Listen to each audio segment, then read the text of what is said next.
This is Book Talk with Corbin. I'm your host. This is part 2 of the series I'm doing, What Desmond Tutu Taught Me. If you go to the first discussion I had or commentary I had, it would tell you, confirm for you my connection, my personal connection, relationship with Desmond Tutu. So what's the second thing he taught me? Let me tell you what the second thing he taught me. Desmond Tutu talked to me about the vital importance of people being able to sit down and have a civil, ongoing discussion about their differences. Period. One reason why, in my opinion, he was so vehemently opposed to political violence was because he was a Christian. He just did not see, per the scriptures, any real justification, at least for him, to engage in personal violence, political violence. And secondly,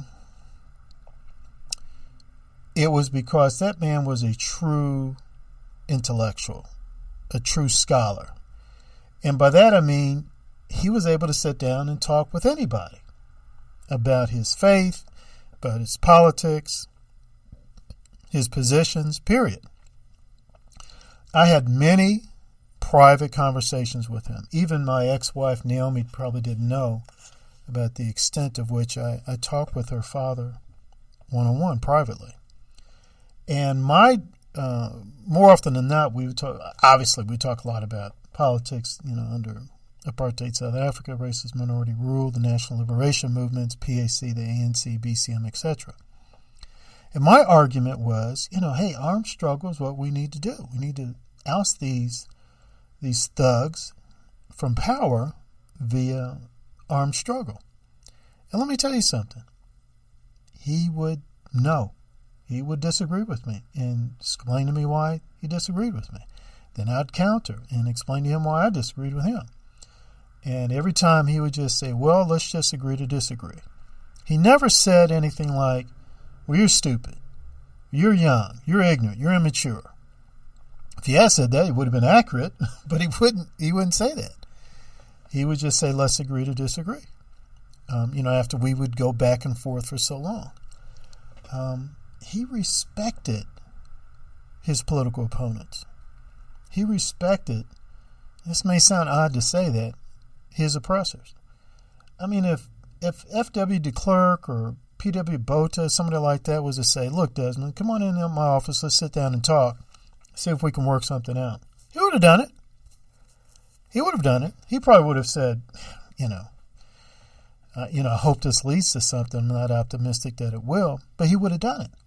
He'd have no problem with that. He's just that kind of a scholar, intellectual, educator, man of character.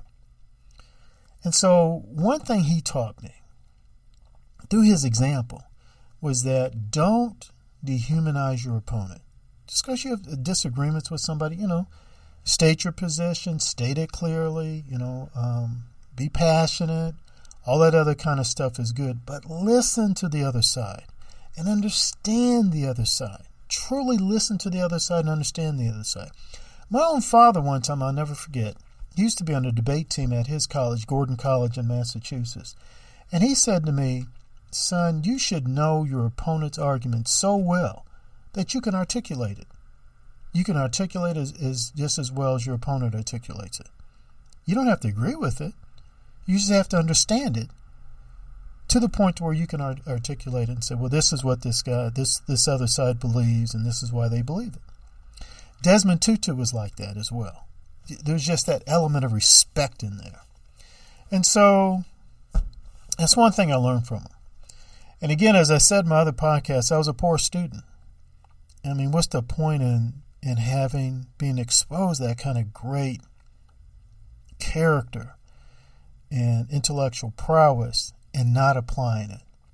So I have to admit, going into 2022, I am going to be more mindful of how I speak to my political opponents.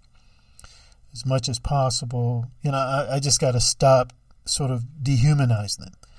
And I don't think Desmond Tutu would ever say, you need to shut up, you need to be quiet. No, he'd just say, hey, not only should you articulate your position and defend your position, he said, obviously you should do that. That's fine. There's no problem with that.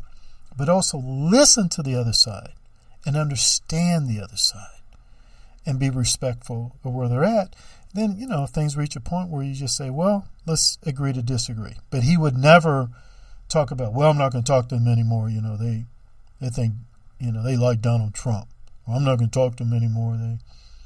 They whatever. That's just stupid. In my experiences with him, in my many discussions with him, like the time we'd drive from Johannesburg to Soweto, he'd get off work and, we on the way down there, we would talk some. Now, many times he would have classical music on, and he would just say, I'm praying right now, I can't talk. But after I'm finished praying and all, of course we'll talk, no problem. That's one thing I really learned from him, and, once he had died, and I started looking at some of the posts I put on Facebook, I said, you know what? I gotta be a little bit more like him. I gotta really learn from his example. I wasn't the best student, but I did listen and I did take notes. And thank God before he passed, I was able to communicate to him through his daughter Naomi and apologize to him for being such a idiot son-in-law. Complete failure as a son-in-law. But I wish I'd said to him, and I apologize to you for not being a better student. I should have been a better student in that I should have applied more to what he taught me. Well, that's the second thing I learned from Desmond Tutu. I remain a proud American conservative. I remain a humble follower of Christ. I'm a disgusting, filthy sinner saved by grace through Christ. So that's another thing too. Maybe my third podcast, I'm going to talk about how Desmond Tutu impacted my faith, my coming to faith.